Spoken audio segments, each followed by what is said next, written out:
Bom, vamos então continuar nossos estudos das leis morais. Hoje nós vamos conversar sobre o capítulo 5, o item 4, lei de conservação. Nós já falamos da lei de adoração, já falamos da lei de reprodução e hoje vamos conversar um pouco sobre a lei de conservação. Nós teremos essa live hoje, outra live amanhã. Eu creio que entre hoje e amanhã nós encerremos essa lei de conservação, ok?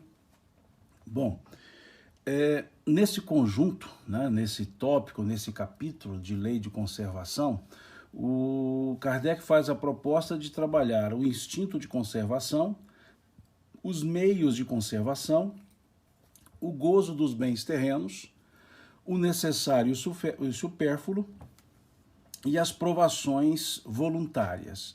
Então são 5 tópicos, eu creio que nós trabalhamos 2 hoje, o instinto de conservação e os meios de conservação, e os outros 3 trabalhamos amanhã, né, ou trabalharemos amanhã, né, na nossa live de amanhã. Então vamos lá conversar sobre essa ideia da lei de conservação, né, dentro das leis morais, entendendo o que é essa lógica da palavra, da ideia conservação. Né?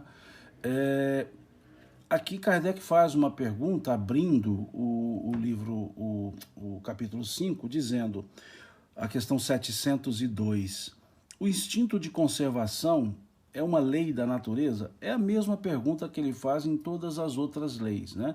Ele traz a ideia de perguntando se aquelas leis que ele se propõe a estudar se são da natureza. Então não é diferente aqui quando ele vai estudar a ideia da lei de conservação, que ele então vai perguntar, o instinto de conservação é uma lei da natureza? Na mesma lógica das demais, faz parte da natureza, do equilíbrio da natureza, das leis de Deus, o instinto de conservação? E os espíritos respondem, sem dúvida, todos os seres vivos possuem, seja qual for o grau da sua inteligência, nuns é puramente mecânico, noutros é racional. Aqui, essa ideia, Kardec, ele horizontaliza para responder, os espíritos, aliás, horizontalizam para responder a pergunta, a ideia do instinto de conservação para todos os seres vivos. Todos os seres vivos. E aqui, então, temos o reino vegetal, o reino animal, o reino hominal, todos os seres vivos. Ou seja, o instinto de conservação está em nós.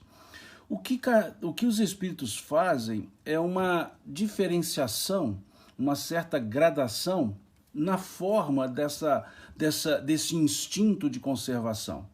Então eles dizem que todos os seres vivos possuem esse instinto de conservação, seja qual for o grau da sua inteligência. E aí ele vai dizer, em uns seres vivos é puramente mecânico. Os seres vivos do reino vegetal é puramente mecânico. Noutros é racional. Os seres vivos do reino hominal. Então nós temos esse instinto natural de conservação, de preservação da vida material.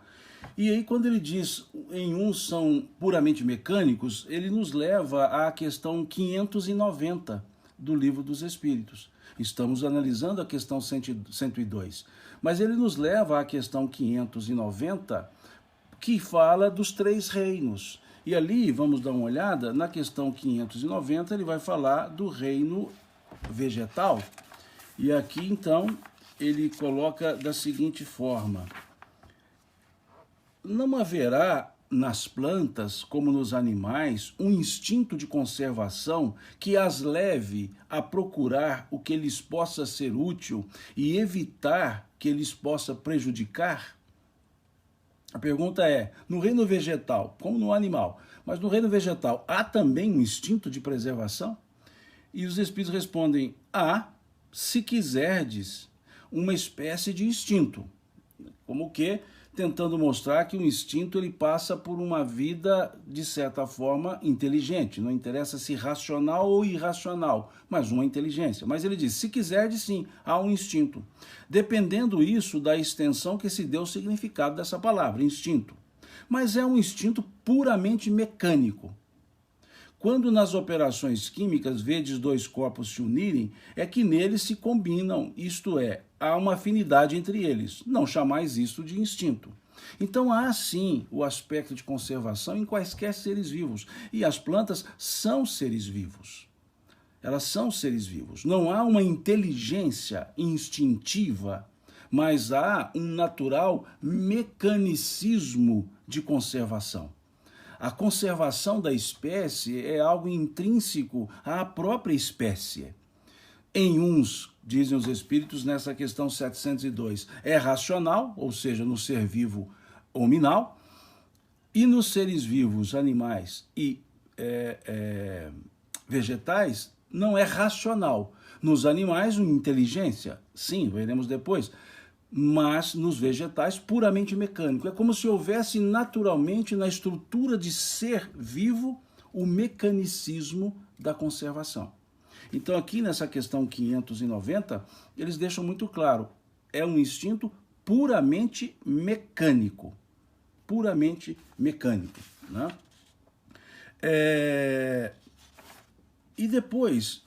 Só mais uma questão na 592, para voltarmos a 702, com relação à ideia dos animais, ele pergunta, se compararmos o homem e os animais em relação à inteligência, parece difícil estabelecer uma linha de demarcação, porque alguns animais têm, sob certo aspecto, notória superioridade sobre certos homens. Essa linha de demarcação pode ser estabelecida de forma precisa. E eles dizem, quanto a esse ponto, vossos filósofos não estão de acordo em quase nada. Uns querem que o homem seja um animal, os outros querem que o animal seja um homem. Todos estão errados. O homem é um ser à parte, que desce muito baixo algumas vezes, ou que pode elevar-se muito alto. Pelo físico, pelo aspecto físico, o homem é como os animais. E bem menos dotado do que muitos deles. A natureza lhes deu tudo que o homem é obrigado a inventar, com a sua inteligência para a satisfação das suas necessidades. Ou seja, por isso que é o aspecto mecânico. Os reinos vegetal e animal, eles têm nesse mecanicismo as condições de existência. E aqui os espíritos já colocam que quando caminha para o reino nominal, tudo que é dado naturalmente ao animal, o homem precisa inventar. Ou vamos dar exemplo simples, o vestuário, por exemplo. Né? O vestuário não é para o animal, o animal não inventa o vestuário, ele tem as proteções naturais. Nós não. Os seres humanos não. Então é preciso de essa invenção. Daí a inteligência racional no ser humano e a inteligência não racional nos animais. E o mecanicismo nos vegetais. Mas todos são seres vivos e estão sob a lei da conservação. Estão sob a lei do instinto de conservação.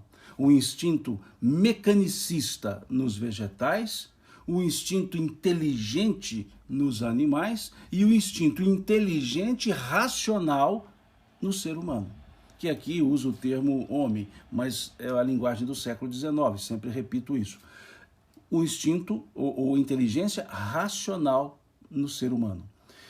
Então vejamos, instinto mecanicista, mecânico nos vegetais, instinto de inteligência elaborada num nível, por assim dizer, puro e simples irracional, e a racionalidade, a inteligência racional no ser humano. Mas todos, vegetal, animal e humano, são reinos de seres vivos. E a esses coloca-se ou aplica-se a lei de conservação. Então esse instinto é natural. O reino vegetal tem um instinto de conservação, sim, mecânico. O reino animal tem um instinto de conservação, inteligente. E o ser humano, o reino nominal, um instinto de conservação racional. embora muitas vezes hajamos de maneira quase que irracionais nesse sentido. Mas é um sentido racional, é um instinto racional.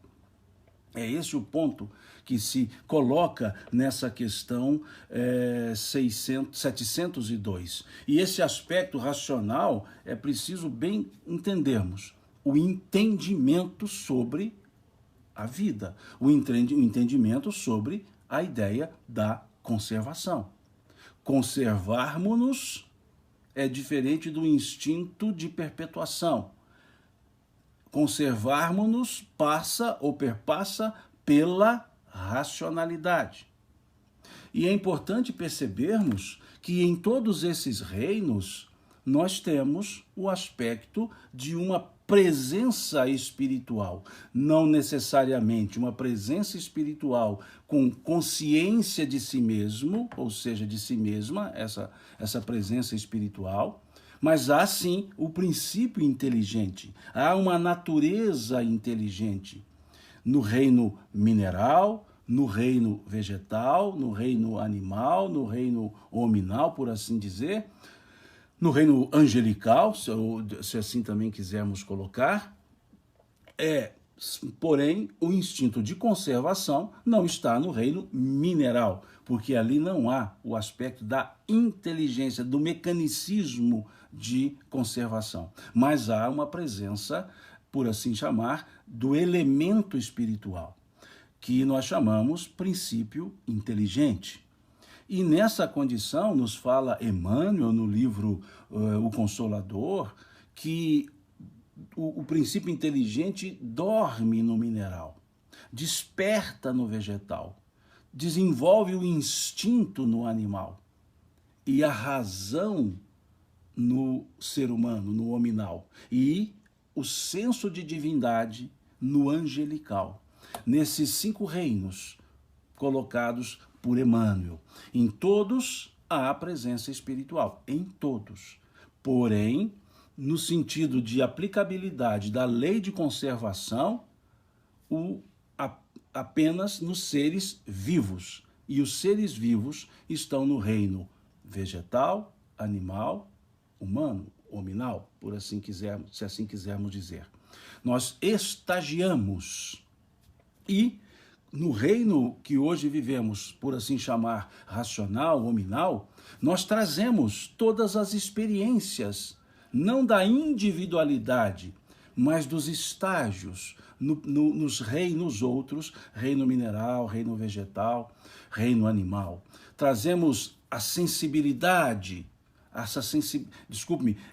o senso de atração do reino mineral. Trazemos a sensibilidade do reino vegetal. Trazemos o instinto do reino animal e a razão desenvolvida no reino hominal. Esse ponto eu não vou detalhar, entrar em minúcias dessa passagem do princípio inteligente para o ser inteligente, mas eu peço licença e faço a leitura da questão 607 do Livro dos Espíritos, que poucas pessoas vão ali observar que é justamente nessa questão que os espíritos tratam essa passagem do reino animal para o reino, do princípio inteligente para o ser inteligente.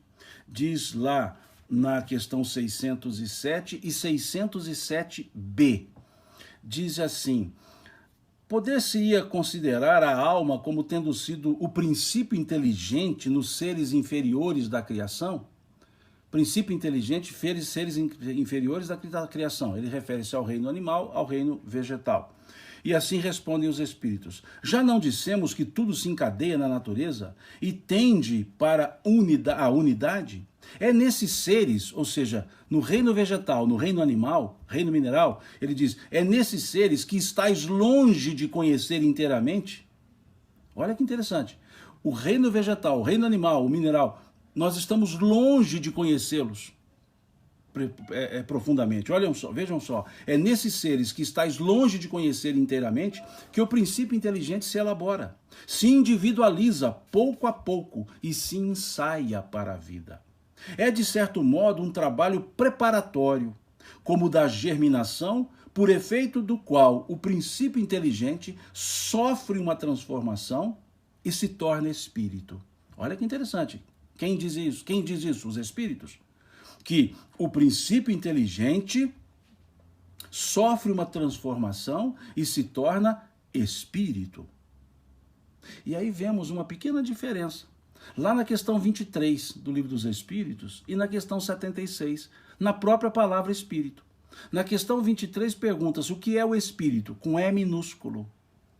E eles respondem, princípio inteligente do universo. Depois, eles respondem à questão 76. Que definição pode se dar dos espíritos, com E maiúsculo? E eles respondem, são os seres inteligentes da criação. Na questão 23 ficou princípio inteligente do universo, com E minúsculo, a palavra espírito. Na questão 76, já aparece a palavra espírito com E maiúsculo, e a resposta já é seres inteligentes do universo. De princípio inteligente para seres inteligentes. E é isso que está na questão 607. O princípio inteligente sofre uma transformação e se torna espírito. É então, vejamos o que diz aqui, é então que começa para o espírito o período de humanização. E com ele a consciência do seu futuro, a distinção entre o bem e o mal e a responsabilidade dos seus atos. Do mesmo modo que a infância sucede o período da adolescência, depois o da juventude e finalmente o da madureza. Aliás, nada há nessa origem que deva humilhar o homem. Os grandes gênios se sentirão humilhados por um dia terem sido fetos informes no ventre materno? E aí eles desenvolvem esse raciocínio mostrando essa passagem, que nos reinos vegetal, mineral, vegetal, animal, o princípio inteligente se elabora e depois, numa transformação, passa ou transforma-se ou torna-se espírito. E aí nasce a responsabilidade pelos atos, a consciência de si mesmo. A consciência de si mesmo. Isso é importante percebermos. Porque, vejamos, no reino animal, há inteligência, não há dúvida, há inteligência, mas não há consciência de si mesmo. O animal não tem consciência que ele é ele. O que eu quero dizer com isso? Coloque um animal no espelho, ele vai achar que é outro.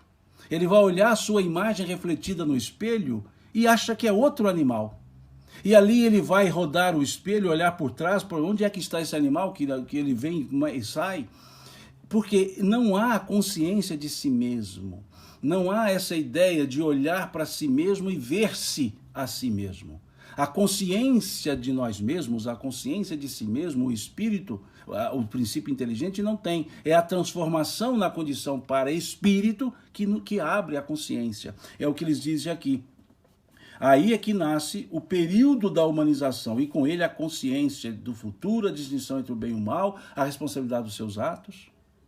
E na 607b é uma outra pergunta interessante, apenas dentro do parêntese, dizendo, esse período de humanização começa na Terra? Como quer dizer, é aqui na Terra que começa a humanização? E os espíritos respondem, a Terra não é o ponto de partida da primeira encarnação humana. Isso aqui é importantíssimo.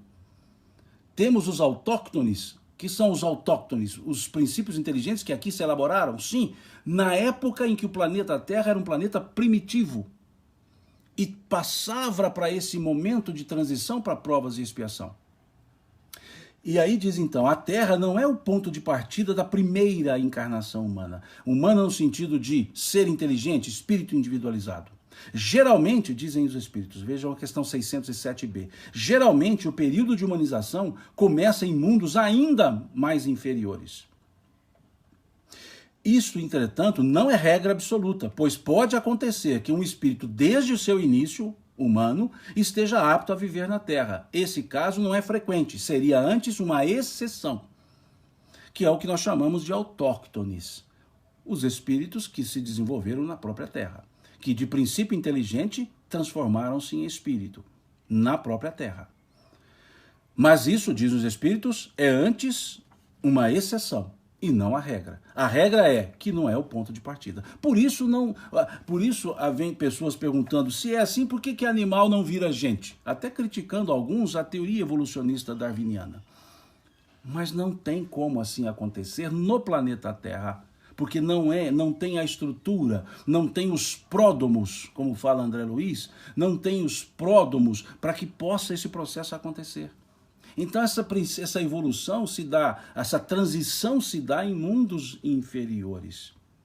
E aqui é interessante, que eu gosto muito dos espíritos, eles assim de uma maneira muito educada, muito sutil, eles vão nos mostrando as nossas pequenez. Porque veja interessante, eles dizem assim, o período de humanização começa em mundos ainda mais inferiores. Quando eles utilizam essa expressão mais inferiores, é porque o nosso mundo é inferior. Então eles estão dizendo que nós somos seres inferiores numa escala universal, e dizem isso de maneira educada e sutil, usando uma forma quase que superlativa, mais inferiores. Quando dizem mais inferiores, quer dizer, nós também somos e os outros são mais inferiores. Para nos dizer, olha, mineiramente falando, me permita o meu jargão mineiro, dizendo assim, abaixa o facho, desce daí.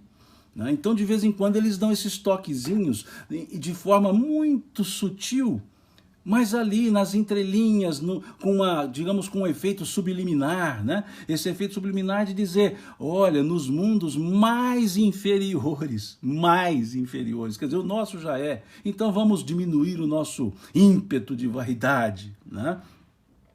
Então é muito bom percebermos esse aspecto. E aqui, Tatiane Godard coloca uma ideia interessante, né? Leva-nos àquela fala do Cristo, na casa do meu pai há muitas moradas, né? Que está também no capítulo 3 do Evangelho segundo o Espiritismo. E é de fato isso, os mundos, a escala dos mundos que Kardec trabalha no capítulo 3 do Evangelho segundo o Espiritismo. Então nós já vivemos há tempos, já passamos pelos reinos mineral, vegetal, animal, passamos, estagiamos, mas como princípio inteligente, não transformados em espírito. É como que uma semente que em si mesma traz todos os potenciais que a árvore terá, mas ela deixa de ser semente, transforma-se em uma árvore. A árvore nunca foi semente, a semente nunca será árvore, ou seja, a árvore deriva dela, que se transforma. Então é esse o aspecto. E vejamos, na semente temos a própria semente, porque vejamos a lógica, a semente germina, surge a árvore, dá os frutos e os frutos dão sementes. Veja que interessante. A semente gera a árvore, que gera o fruto, e o fruto gera a semente.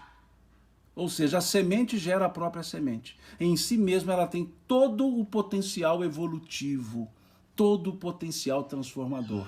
De semente vai a árvore, vai a fruto e vai a semente novamente, num processo quase que elíptico, num processo espiral de crescimento. Veja que perfeição essa lógica evolutiva na própria estrutura da natureza.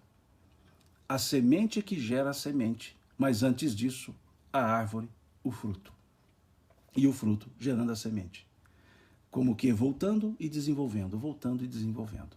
Então nós, quando olhamos essa lei de conservação, precisamos observá-la como partícipes dela, como seres participantes do processo evolutivo e que fazemos parte da natureza. E da mesma forma que nós temos esse instinto racional, aparentemente contraditória a ideia, mas da mesma forma que nós temos esse instinto racional, os animais têm um instinto inteligente e os vegetais têm o instinto mecânico. Ou seja, todos nós queremos conservar-nos em termos de vida. Então é importante nós percebermos esse aspecto, até mesmo para que olhemos com outros olhares aquilo que chamamos meio ambiente. Meio ambiente. Paisagem, física, reino vegetal, reino animal, reino hominal ou seres humanos. Aqui coloca-se uma observação, né? Se podemos dizer que um dia nós fomos animais. não é que fomos animais, porque vejamos, conforme a questão 607, há um momento em que transformamos-nos em espírito. Nós já estagiamos sem consciência de nós mesmos, como princípio inteligente, nos reinos animal, vegetal. O ser vivo, animal e homem tem almas, como dizem os espíritos. Eu sugiro que leiam, a partir da questão 590 a 591, que vai tratar do reino animal, faça uma leitura interessante. Até ali Kardec vai trabalhar a alma dos animais. Muito interessante essa forma que os espíritos nos explicam. Muda muito o conceito que nós temos sobre seres vivos e a respeitabilidade que nós devemos ter em relação aos seres vivos, em relação ao meio ambiente. Aqui Marilda coloca, na natureza nada se cria, nada se perde, tudo se transforma. É o pensamento de Lavoisier. Lavoisier, um francês, ele dizia isso: na natureza nada se perde, nada se cria, tudo se transforma. E é esse o aspecto, uma transformação.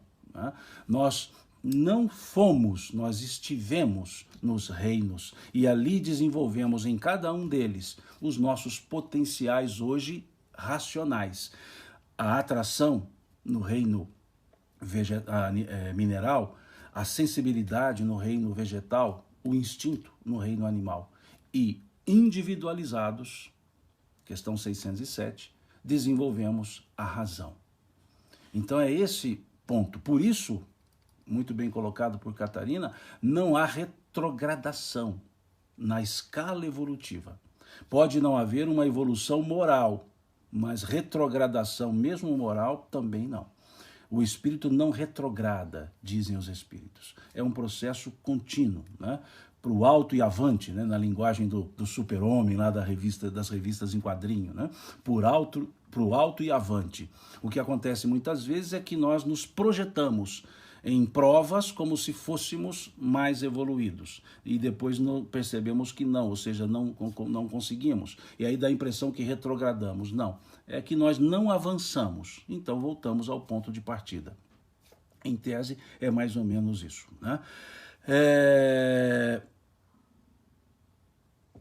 Seguindo nessa ideia, então, voltando, fechando esse parêntese, que nem foi um parêntese, parece um colchete, de tão grande que foi, voltemos a sequência das questões da lei de conservação. Então, isso tudo na questão 602.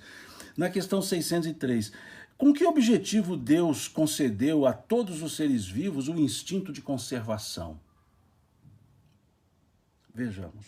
Porque todos devem concorrer para o cumprimento dos desígnios da providência. Foi por isso que Deus lhes deu a necessidade de viver. Além disso, a vida é necessária ao aperfeiçoamento dos seres. Eles o sentem instintivamente sem se darem conta disso. Ou seja, os seres animal, vegetal, instintivamente sentem.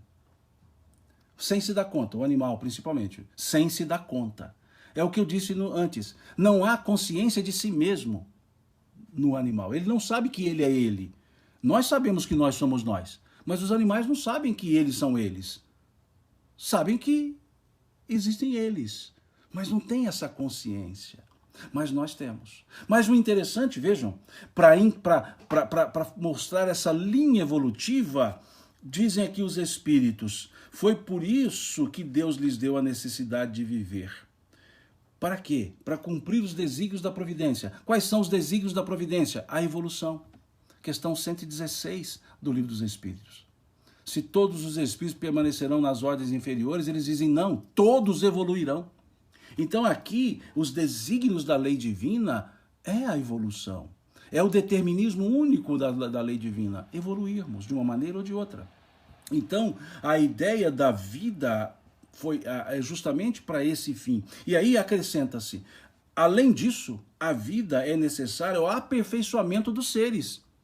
Justamente a linha da cadeia evolutiva, aperfeiçoamento dos seres, do reino vegetal, animal, aminal, o ser humano. Mas no ser humano nós temos um outro aspecto. Voltando à questão 607, quando diz lá que o princípio inteligente sofre uma transformação e transforma-se em espírito e torna-se espírito, e com isso nasce a consciência do futuro e a responsabilidade dos seus atos, No reino hominal, ou os seres humanos, com a consciência que nós temos de nós mesmos, a evolução já não é mais mecanicista. Já não são mecanismos, digamos por assim, impulsos mecânicos da evolução.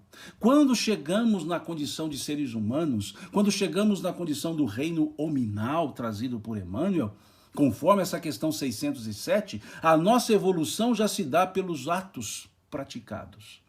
Não é mais pelos impulsos naturais da evolução, que faz com que, no princípio inteligente, evolua nos 2 outros reinos, nos 3 outros reinos, por impulso evolutivo. No reino hominal, não. A partir desse momento, a partir do reino hominal, nós desenvolvemos-nos pelas nossas escolhas, atos. É isso que está aqui. E aí, então, é importante nós percebermos o que é o verdadeiro sentido da nossa existência, a evolução, mas com consciência disso. E é forte quando lá se coloca que com a transformação, com tornando-nos espíritos, seres inteligentes, nasce com isso a responsabilidade pelos nossos atos. Nasce com isso a lei de causa e efeito por escolhas, a lei de ação e reação por escolhas. Vejam que perfeição. Esse é o sentido, né, da palavra humanidade, como bem colocado aqui pela Tatiana Godard. O sentido de humanidade, a consciência de nós mesmos. Muitas vezes agimos como se não fôssemos seres humanos, mas faz parte da característica. E isso também nos leva à questão 132 do Livro dos Espíritos.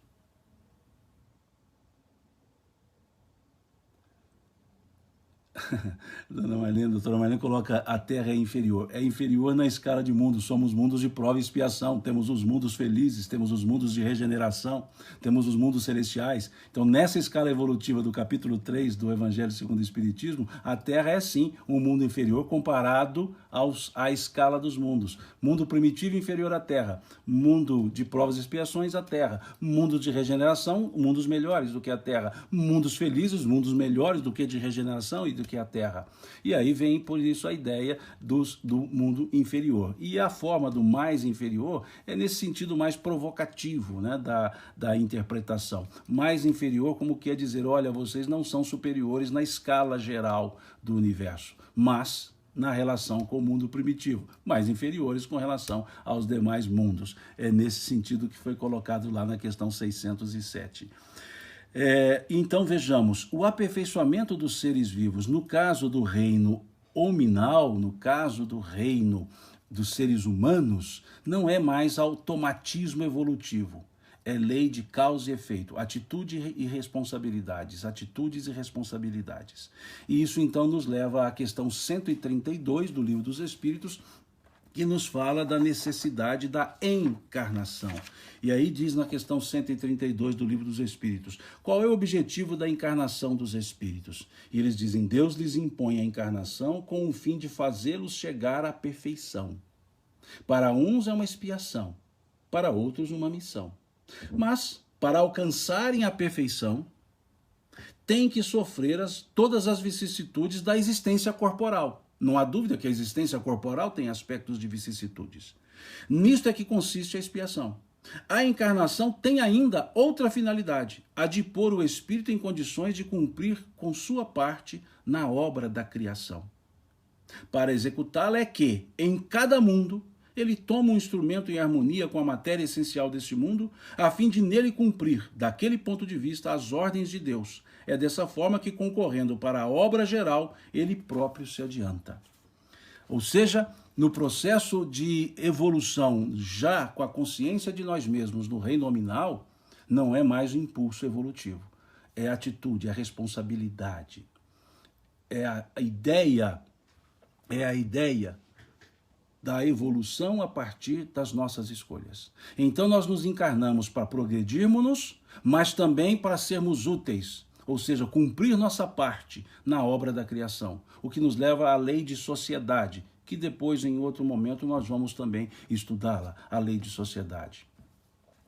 E aí segue, então, e um detalhe, quando se coloca na questão 132, o aspecto de que a evolução, a encarnação, melhor dizendo, tem uma finalidade evolutiva, ou estamos aqui para evoluir, como que uma necessidade, pode-se perguntar, então o espírito não evolui no mundo espiritual? Quer dizer, se não houvesse a encarnação, o espírito não evoluiria? Esse questionamento nos leva à questão 240 do Livro dos Espíritos, que também vamos lê-la para clarear essa ideia. Na questão 240, justamente vai se perguntar essa evolução no mundo espiritual. Vejamos o que se coloca na questão. Deixa eu só chegar aqui na 240. Os espíritos evoluem... Só um segundinho aqui, faltou a voz. Vamos lá então ler nessa questão. Desculpe, eu falei 240, 230, me desculpe. 230 o Livro dos Espíritos. Os espíritos evoluem no estado errante. Os espíritos evoluem no estado errante. O que é estado errante? Na erraticidade, no mundo espiritual. E eles dizem, pode melhorar-se muito, sempre conforme a sua vontade e o seu desejo. Mas é na existência corporal que põe em prática as novas ideias adquiridas. Então, o que fala nessa questão 230 do Livro dos Espíritos? Que há sim uma evolução no mundo espiritual, sim, melhorando-se muito sempre conforme a sua vontade e o seu desejo. Mas eles usam a conjunção adversativa dizendo, mas é na existência corporal que põe em prática as novas ideias que adquiriram. Ou seja, nós podemos evoluir em conhecimento, mas precisamos de uma prática, de um exercício prático. E o exercício prático do conhecimento aurido é no mundo material. Então, há uma necessidade, sim, da encarnação para o processo evolutivo, que é esse ponto da questão 230 do Livro dos Espíritos. Depois segue sobre os meios de conservação. Tendo dado ao homem a necessidade de viver, Deus sempre lhe faculta os meios para isso? É uma questão muito interessante, muito óbvia, mas ao mesmo tempo interessante. Se nos deu a vida, ele nos deu as condições para viver? Ou simplesmente só nos deu a vida? E aí eles respondem, sim. Se ele não os encontra, ou seja, se o ser humano não encontra os meios de viver, é porque não os compreende. Ou seja, nós não estamos então compreendendo o que são meios de vida. Deus não podia dar ao homem a necessidade de viver sem lhe conceder os meios indispensáveis. Sem lhe conceder os meios indispensáveis. É por essa razão que faz a terra produzir, de modo a fornecer o necessário a todos os seus habitantes, visto que só o necessário é útil, o supérfluo nunca é. Então, quando usa essa última frase, só o necessário é útil, o supérfluo nunca é, ele nos leva a outra frase que inicia a resposta, quando diz que nós temos os meios, mas os homens, os seres humanos, não compreendemos, porque caminhamos para o supérfluo e não observamos o que é de fato necessário. Mas nós vamos conversar sobre isso um pouco mais à frente, porque tem um tópico aqui de supérfluo e necessário para a gente conversar também. Na questão 705, por que nem sempre a terra produz bastante para fornecer ao homem o necessário? Aqui terra, que está com T minúsculo, né? O T minúsculo para dizer a terra, solo, não terra, planeta. Por que nem sempre a terra, solo, produz bastante para fornecer ao homem o necessário? E eles respondem, é que, por ser ingrato, o homem a despreza. A terra, no entanto, é excelente mãe. Muitas vezes também o homem acusa a natureza daquilo que só resulta da sua imperícia ou da sua imprevidência. A terra sempre produzirá o necessário se o homem soubesse contentar-se com o necessário. Olha que interessante. Se o homem soubesse contentar com o necessário. Muitas vezes o necessário é ter um e nós queremos ter 2, 3, 4. Então esse é um ponto. O que é necessário? Traçar esse limite do necessário, que nós já conversamos sobre isso quando falamos lá do bem e do mal.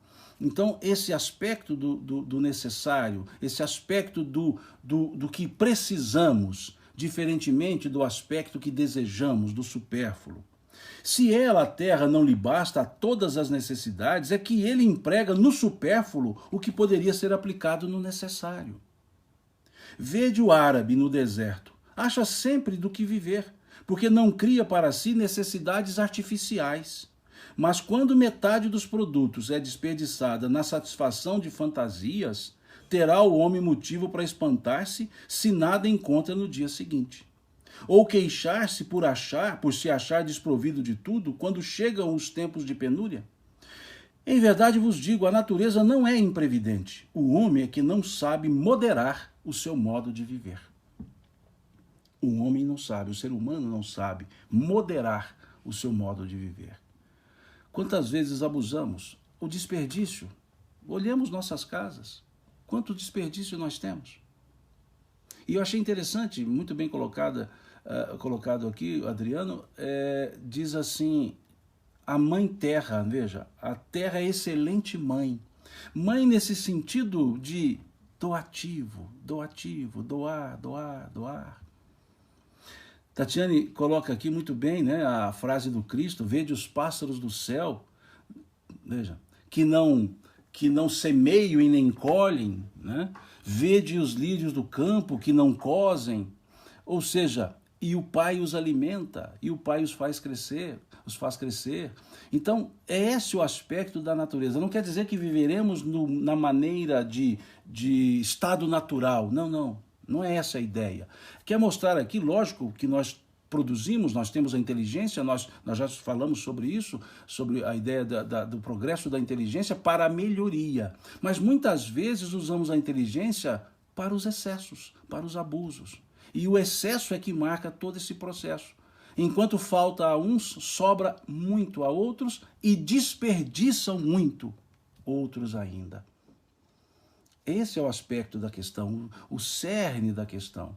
A terra trabalhada, melhorada, sim, podemos melhorá-la, nós falamos já sobre isso, sim, podemos melhorar a fertilidade do solo, ótimo, com respeito ao solo, com respeito à natureza, com respeito ao meio ambiente, sim.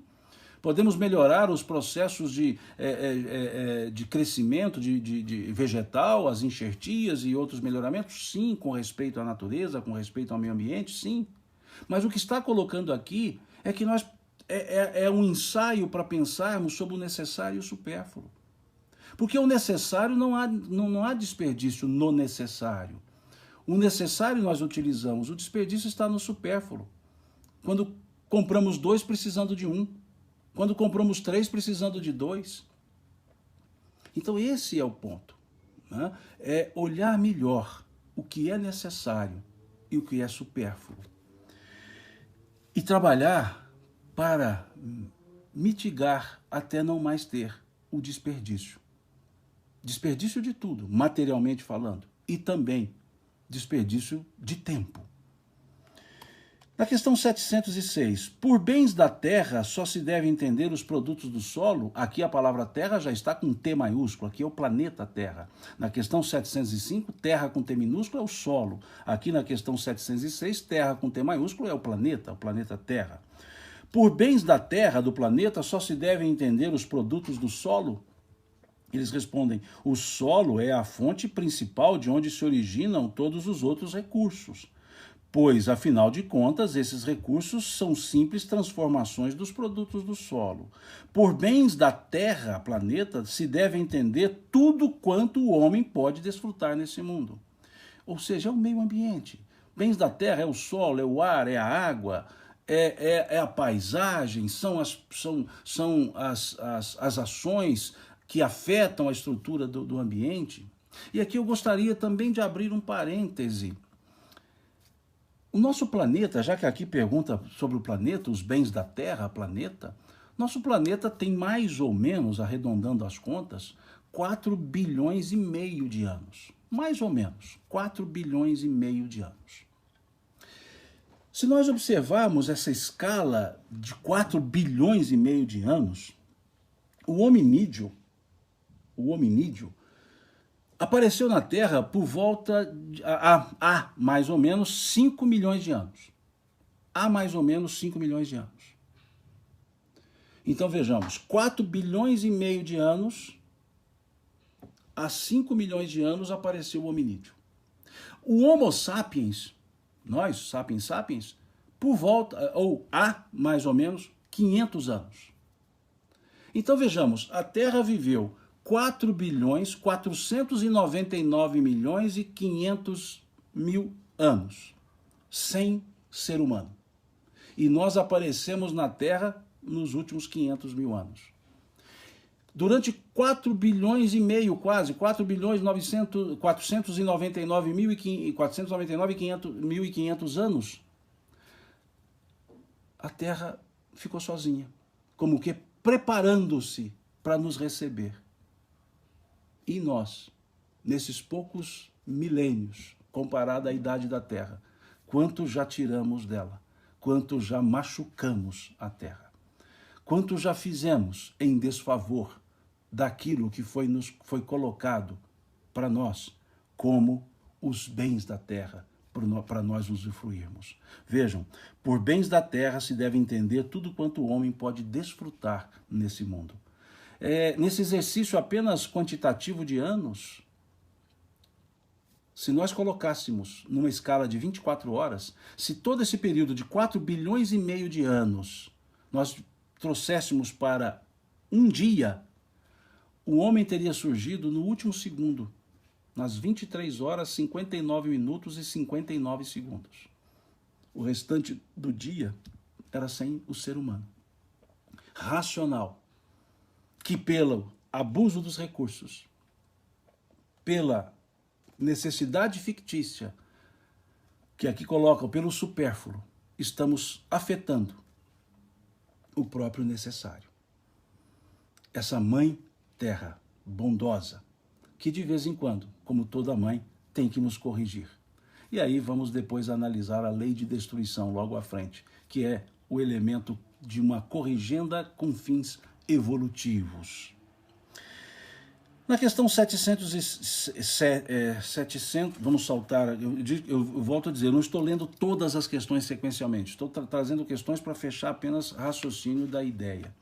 Na questão 708 temos: não haverá situações em que os meios de subsistência não dependam de modo algum da vontade do homem, e onde a privação daquilo que ele mais necessita seja uma consequência da força das coisas? E eles respondem: muitas vezes é uma prova cruel que o homem deve sofrer, à qual sabia que seria exposto. Seu mérito consiste em submeter-se à vontade de Deus, caso sua inteligência não lhe faculte nenhum meio de livrar-se das dificuldades. Se a morte vier a atingi-lo, deverá submeter-se a ela sem murmurar, refletindo que a hora da verdadeira libertação chegou e que o desespero no último momento pode ocasionar-lhe a perda do fruto da sua resignação. Aqui a pergunta é: não haverá situações em que os meios de subsistência não dependam de modo algum do ser humano? Ou seja, não haverá situações em que por mais que eu queira fazer, eu não vou conseguir um resultado para a minha subsistência? Então eles dizem que sim, mas é uma prova. É uma prova. E é interessante quando eles dizem isso. Muitas vezes é uma prova cruel que o homem deve sofrer. Mas eles não colocam isso como uma forma impositiva. Vejam como é a frase. Muitas vezes é uma prova cruel que o homem deve sofrer, e a qual sabia que seria exposto. A qual sabia que seria exposto. Isso nos leva à questão 258 do Livro dos Espíritos, onde fala das escolhas das provas. Ou seja, faz parte do nosso processo evolutivo aquela situação aparentemente cruel, aquela prova cruel. Mas essa prova cruel, em regra, foi adredemente preparada, foi intencionalmente preparada por nós mesmos, quando organizamos as nossas provas nas encarnações, para a encarnação, que é a questão 258 do Livro dos Espíritos, que nós podemos fazer uma leitura rápida. No estado errante, antes de começar sua nova existência corporal, o espírito tem consciência e previsão das coisas que lhe vão acontecer durante a vida? E eles respondem: ele próprio escolhe o gênero de provas que deseja sofrer. E é nisso que consiste o seu livre-arbítrio. Olha que interessante. Ele próprio escolhe o gênero de provas que deve sofrer. E é nisso que está o seu livre-arbítrio. E aí eles colocam da 258A. Não é Deus, então, que lhe impõe as tribulações da vida como castigo? Eles respondem, nada ocorre sem a permissão de Deus, pois foi ele quem estabeleceu as leis que regem o universo. Perguntar, então, por que faz tal lei e não outra? Dando ao Espírito a liberdade de escolher, Deus lhes deixa toda a responsabilidade de seus atos e de suas consequências. Nada entrava o seu futuro. O caminho do bem como o do mal lhe estão abertos. Se vier a sucumbir, resta-lhe o consolo de que nem tudo se acabou para ele e que Deus, em sua bondade, deixa-o livre para recomeçar o que foi mal feito. E segue a resposta. Né? Então, é um aspecto interessante. Né? Faz parte do campo provacional. Né? Onde nascemos, em regiões, como bem colocado pela doutora Marlene Rosa, em regiões inóspitas, né? Áridas, né? Ou em outras circunstâncias físicas, do ponto de vista da natureza física, faz parte do processo de prova. Estamos no lugar certo, estamos na hora certa, estamos com as pessoas certas, porque faz parte de uma escolha de provas. Eu sugiro que façam depois essa leitura mais detida na questão 258, 258A e na 259, porque na 259 eles vão explicar que nem tudo que acontece foi uma escolha nossa no sentido de programação reencarnatória. Há aqueles acontecimentos, os mais comezinhos, por assim dizer, que são frutos do nosso próprio livre-arbítrio, que dizem ele na questão 259. Então, vejamos que há situações em que parecem nos faltar as condições de vida, de subsistência, de sobrevivência, mas faz parte do processo de prova. Né? Mas podemos ainda assim desenvolver, ou podemos ainda assim não, esse é o propósito da prova, o desenvolvimento da resignação. Né? Então é um ponto claro observar isso. E aqui não é a ideia de sofrimento no sentido de imposição, é sofrimento advindo de escolhas anteriores, é um recomeço. E eu recomeço no lugar certo, com as pessoas certas, no momento certo, para fazer da forma certa. Né? Nós paramos aqui.